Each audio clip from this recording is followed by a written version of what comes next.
देखिए मोदी ने बाज नहीं आना। मोदी की ज़हनी बीमारी का बताएं, किस डिसऑर्डर में वो मुब्तला हो चुका है ताकि वो उधर इंडिया में किसी अच्छे माहिर नफ्सियात से अपना इलाज। इंडिया के सारे लोग तो मुझसे राब्ते में है, तो मैं तो मोदी का इलाज जो है वो फ्री ऑफ कॉस्ट कर दूंगी। इसका इलाज करते हैं, लेकिन फिर भी मैं इसको जो है वो लाइलाज करार देती हूँ। का इलाज सिर्फ एक ही है, सैयद आसम। यार ये मोदी लित्तर खाने वाले फिर हरकतें कर रहा है। पागल कुत्ते को मारना चाहिए, लितर के जान से मार देना चाहिए। पाकिस्तान के जो ये कमांडर हैं, ये इंडिया के लोगों के ख्वाब में रात को और मोदी के ख्वाब में आते हैं और डराते हैं, और फिर ये रोते हैं रात को, उठ के भागते हैं बाहर की तरफ कि कहीं हमें कोई जहाज मारने तो नहीं आ गया। अस्सलाम वालेकुम पाकिस्तान, मैं हूँ आपका मेज़बान ज़ैन आसी और आप देख रहे हैं 365 न्यूज़। जैसा कि आप सबको मालूम है कि इंडिया ने पाकिस्तान का हौसला देख लिया, पाकिस्तानी फ़ौज का हौसला देखा, पाकिस्तानी अवाम का हौसला देखा, जिसने ये साबित किया कि जो भी मैली आंख पाकिस्तान की तरफ उठेगी उस आंख को निकाल लिया जाएगा। उसके बाद भी हिंदुस्तान के वज़ीर आज़म, प्रधानमंत्री साहब जो है वो अपनी बात पे कायम है और उन्होंने वो जंगी जनून अपने दिमाग में बिठा लिया। उनको वो जो जंगी कीड़ा है वो उनको सोने नहीं दे रहा। मोदी साहब की तकरीर से अंदाज़ा हो गया कि वो पाकिस्तान और मुसलमानों से कितनी नफरत करते हैं, लेकिन यहाँ एक एक पाकिस्तानी अपने खून के आखिरी कतरे तक मोदी और आरएसएस नज़रिए के खिलाफ खड़ा है। और आने वाले वक्त में भी जब भी हिंदुस्तान का नापाक हाथ पाकिस्तान की तरफ बढ़ेगा तो आवाम जो है वो हाथ काट के रख देगी। मेरे साथ मैं आज फिर लिबर्टी चौक में मौजूद हूँ। मेरे साथ ये आप देख सकते हैं पाकिस्तानी मौजूद हैं जो मोदी की तकरीर के बाद वो बाकायदा तौर पे उसको सिर्फ जवाब देने के लिए खड़े हुए हैं और उनको बताने के लिए कि भाई आपने हमें जो है ना वो हल्के में नहीं लेना। अस्सलाम वालेकुम। वालेकुम सलाम। कैसे हैं उमर भाई? अल्हम्दुलिल्लाह बेहतरीन। उमर भाई, मोदी की तकरीर आपने सुनी है, वही जंगी जनून, वो ड्रामेबाजियाँ, बातों की हद तक, क्या लगता है ये कुछ करेगा? मैं तो हैरान हो रहा था, उसने कहा कि पाकिस्तान ने भारत पर ही हमला कर दिया। मतलब उसकी हैरानी पे बंदा कुर्बान जाए। आप देखिए अभी पाकिस्तानी अफवाज ने, पाकिस्तानी एयरफोर्स ने, पाकिस्तान के बर्री और नेवी के जवानों ने अपना 10% भी इस्तेमाल नहीं किया। हमारे पास शाहीन मौजूद थे, हमारे पास अब्दाली शाहीन मौजूद था, हमने इनमें से अभी कोई भी इस्तेमाल नहीं किया। हमने फतह 1 सीरीज़ का फतह 1 2, फतह 1 3, फतह 1 4 भी इस्तेमाल नहीं किया। अभी सिर्फ फतह 1 इस्तेमाल किया है। सिर्फ अभी हमने अपनी 10% से भी कम की सलाहियत का इस्तेमाल किया है। उनका बरमूस, उनका आकाश, उनका सखोई, उनका बहनोई सारे कबाड़ खाने के अंदर पड़े हुए हैं। ठीक है, वो सारे के सारे कबाड़ खाने में पड़े हुए हैं। उनकी एक खातून जो है, भारत कह रहा है साढ़े कोल नहीं है, साढ़े जमाना ने कहता है साढ़े कोल नहीं है, वो कहीं आसमान में गायब हो गई है, वो स्पेस में निकल गई, ऊपर ही निकल गई है कहीं, वो डायरेक्ट निकल गई है ऊपर। उसके अलावा आप देखिए कि जो जलील और रुसवाई का मुकद्दर बना है मोदी और उसका आरएसएस नज़रिया और उसका ज़ेनिस्ट नज़रिया जो बना है, आप देखिए फ्रांस, उसको भी कान हो गए, इसराइल कान हो गए, रशिया कान हो गए, इंडिया कान क्या हो गया, मैं कहता हूँ वो मतलब बिल्कुल ख़त्म हो गया। इसके बाद अब अगली कौन सी टेक्नोलॉजी है जिसे उसने इस्तेमाल करना? मोदी आंखें दिखाता था, भारत चुपेड़े मारने की बातें करता था पाकिस्तान को टेक्नोलॉजी के मैदान में। उनकी एयरफोर्स की, उनकी कम्युनिकेशन की, उनकी यूनिक आइडेंटिफिकेशन अथॉरिटी की, उनकी महाराष्ट्र की इलेक्ट्रिसिटी की, इस समेत 2500 से ज़ायद सर्विलेंस कैमराज, वो इंतहाई जो उनका खुफिया मीटिंग है उसके कैमरे तक हैक कर लिए। इसके बाद मतलब टेक्नोलॉजी के मैदान में मेरा ख्याल है नहीं। अगर मैं ये कहूँ ना आपके इंटरव्यू के अंदर कि भारत कम से कम 25 साल पीछे जा चुका हुआ है तो गलत नहीं होगा। और आपने ये कहा कि मोदी जो है वो मुसलमानों के ख़िलाफ़ है। मोदी मुसलमानों के ख़िलाफ़ नहीं है, मोदी मुसलमानों से नफ़रत नहीं करता। मोदी मुसलमानों को हिंदुओं से, हिंदुओं को मुसलमानों से, इन दोनों को सिखों से और सिखों को इन दोनों से डरा के रखता है, और इस डर की बुनियाद पे उसका वोट बैंक जो है वो मजबूत होता है। आज भी इंडिया की पार्लियामेंट में इंडियन पार्लियामेंट ने मोदी को जूते मारे हैं कि तुमने पाकिस्तान और चाइना को मज़ीद करीब कर दिया है, जो कि भारत के लिए गद्दारी के मुतरादिफ है। अच्छा, एक बात और उमर भाई, आपने ख़बरों में देखा होगा कि वहाँ इतना फाशिज्म फैल चुका है, इंतहा पसंदी, यहाँ तक के कि 4 विंग कमांडर जो कि हिंदू थे उन्होंने अपने एयर चीफ को मुक्के मारे हैं, बदतमीज़ी की है, सिर्फ इस बुनियाद पे कि वो सिख है और सिख होने की वजह से उसको सही राफेल चलाने का नहीं कहा। यार मुझे एक बात बताए, राफेल पायलट ने चलाना है, एयर मार्शल ने तो नहीं साथ बैठ के चलाना, और उस बात पे वो उस पे जो है वो ये सारा तशद्दुद कर रहे हैं, इंतहा चेक करें। यार देखें, पाकिस्तान जो था उन्होंने अपने ऑपरेशन का नाम तजवीज़ किया कुरान मजीद से, ऑपरेशन का वक्त तजवीज़ किया अहादीस मुबारक से। एक प्रॉपर हमारे पास आइडियोलॉजी मौजूद है, स्ट्रक्चर मौजूद है। हमारे नबी करीम सल्लल्लाहु अलैहि वसल्लम की ज़ात मुबारक से एक एक चीज़ की हमें निशानदेही, एक एक चीज़ के ऊपर हमें गाइडेंस मिलती है। उन बेचारों के पास ये चीज़ नहीं है। गौ माता का मूत्र पीने वाली इस कौम के पास कोई सरचश्मा हिदायत के लिए कोई रोल मॉडल ही मौजूद नहीं है। वो एक मादर पिदर आज़ादी के कायल हैं, वो सेकुलरिज़म के कायल हैं, और सेकुलरिज़म की कोई इंतहा नहीं होती। फिर मादर पिदर आज़ादी की कोई इंतहा नहीं होती। खुले सांड के आगे जो मर्जी चीज़ आ जाए वो उसको मार गिराएगा। और मैं आपको ये बताऊं, यही वो सेकुलरिज़म का बच्चा है जो अपनी माँ को, मोदी को खा जाएगा। ये वो बच्चा है जो अपनी माँ को खा जाएगा। और इसने किस तरह से खाया आप देखें। अगर भारत की फ़ौज के अंदर ही सिख, हिंदू, मुस्लिम, सोफिया कुरैशी जो है वो मुसलमान है, उसके नाम से वाज़े होता है। जो सिख है वो उसके अंदर मौजूद है, पगड़ियाँ पहनते हैं, सरदार लोग मौजूद हैं, हिंदू वहाँ पे मौजूद।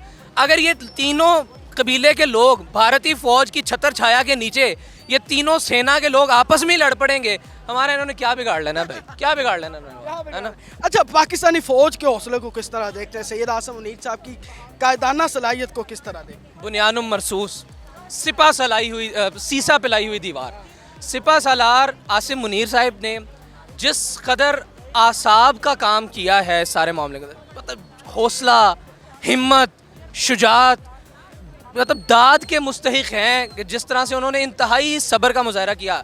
अंदाज़ा कीजिए कि एक मुल्क जिसे खुद पता है कि हम अस्करी एतबार से इनके सामने टिकने वाले लोग नहीं हैं, वो ड्रोन्स भेज रहा है। ड्रोन्स हमारे मतलब सरहद के काफ़ी अंदर तक आ गए।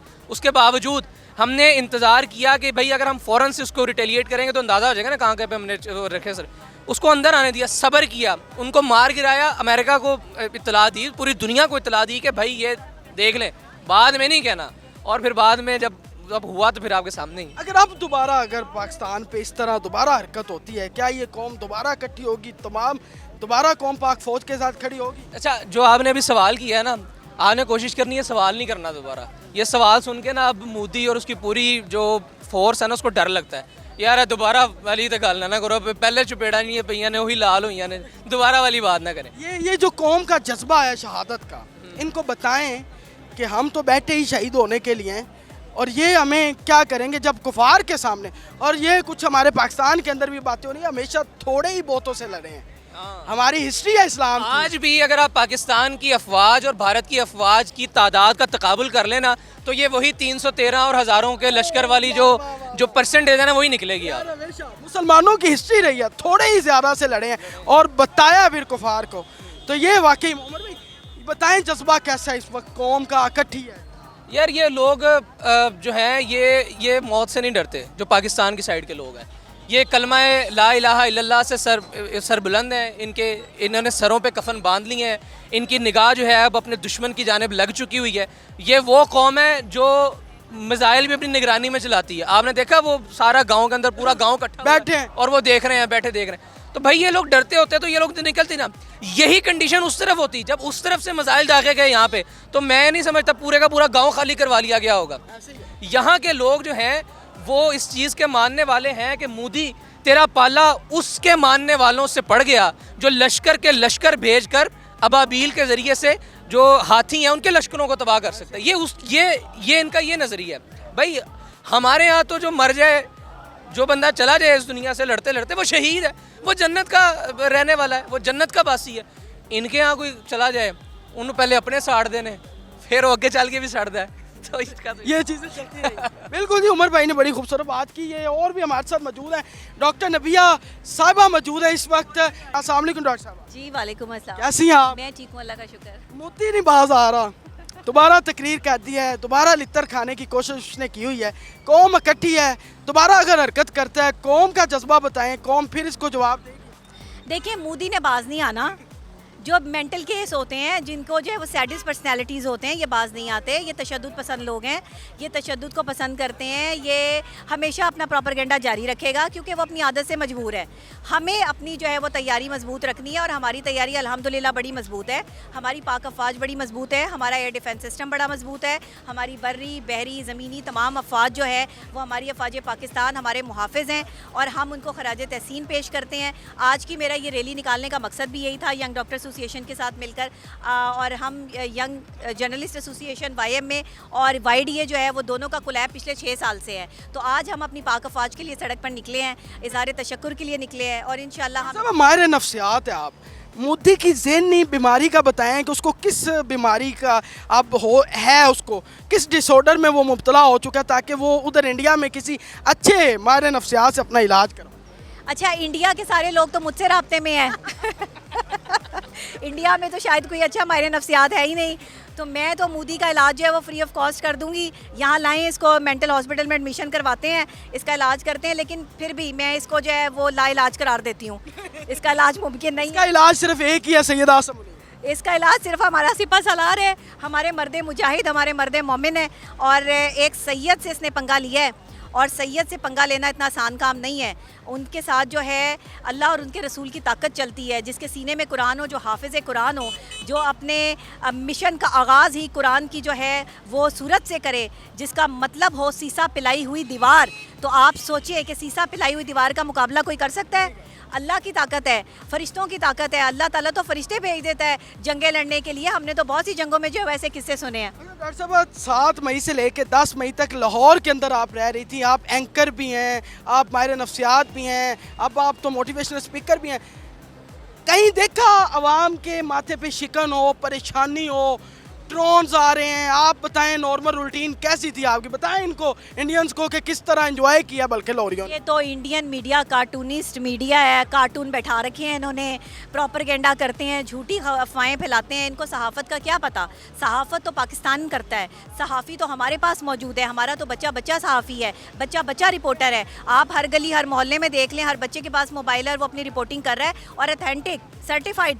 इनकी तरह थोड़ी है कि झूठ हमने लाहौर पे कब्जा कर लिया, हमने कराची पे कब्जा कर लिया। तुम बताओ, हमने जो तुम्हारी एयर बेसिस तबाह की तुम्हें कैसा लगा? तुम्हारे एयर राफेल तैयारे जो है वो उनका क्या बना? वो जो फ्रेंच कंपनी को तुमने तबाही और बर्बादी फिरवाई है उसका क्या पता? शर्म तो आती नहीं है। वो बेचारे भी आप कहेंगे कि हमने नहीं, उन्होंने देने नहीं है, उन्होंने इनको वैसे ही बैन कर दिया, इनको तो दुनिया भर में बैन कर दिया गया है। और कौम को क्या पैगाम देना चाहेंगे अगर दोबारा इस तरह की हरकत होती है? ये कौम दोबारा इकट्ठी है, और ख़वातीन जो कि आप देखें कि इस्लाम की हिस्ट्री है, हमेशा थोड़े लोग ही ज़्यादा से लड़े हैं। देखें, 4 लोग भी हों और जज्बा ईमानी के साथ हों तो उनका मुकाबला 10,000 की फ़ौज नहीं कर सकती।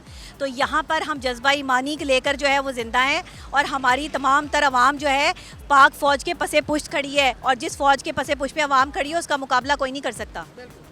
हमारे साथ हारिस खोकर साहब भी मौजूद हैं। हारिस खोकर साहब से बात करते हैं। हारिस साहब, मैंने बड़ी वीडियोस देखी, आपने बड़ा इंडिया को ना तुन के रखा हुआ था आपने।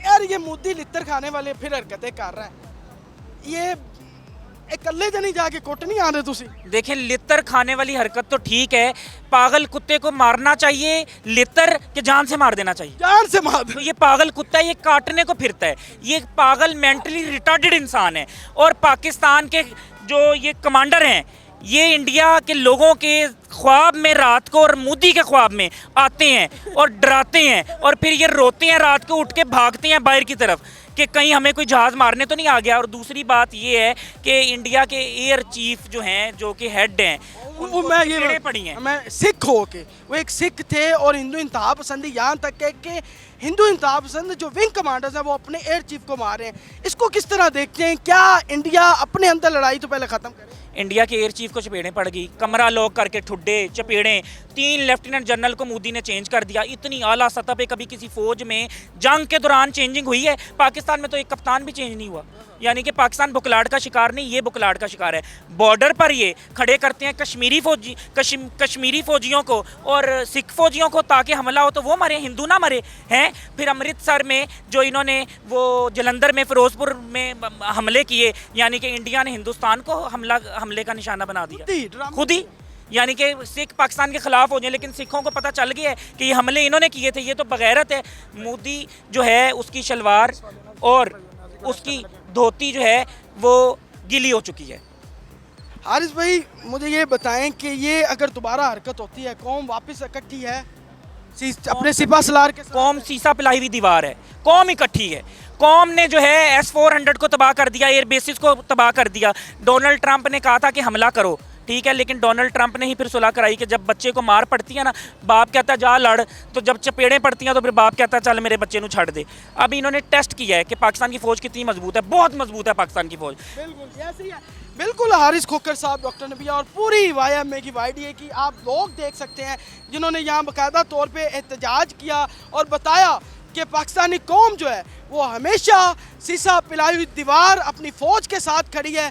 जब भी कोई मैली आंख करके पाक फ़ौज पाकिस्तान की तरफ आंख उठाएगा, पाक फ़ौज वो आंखें निकाल लेगी और कौम जो है वो भी पाक फ़ौज के शाना बिशाना लड़ेगी और बताएगी इंडिया को कि हमारा बच्चा बच्चा तुम्हारे साथ लड़ने के लिए तैयार है। बिल्कुल आपने वीडियो को ज़्यादा से ज़्यादा शेयर करना है। अपने मेज़बान ज़ैन आसिफ को इजाज़त दें। अल्लाह हाफ़िज़।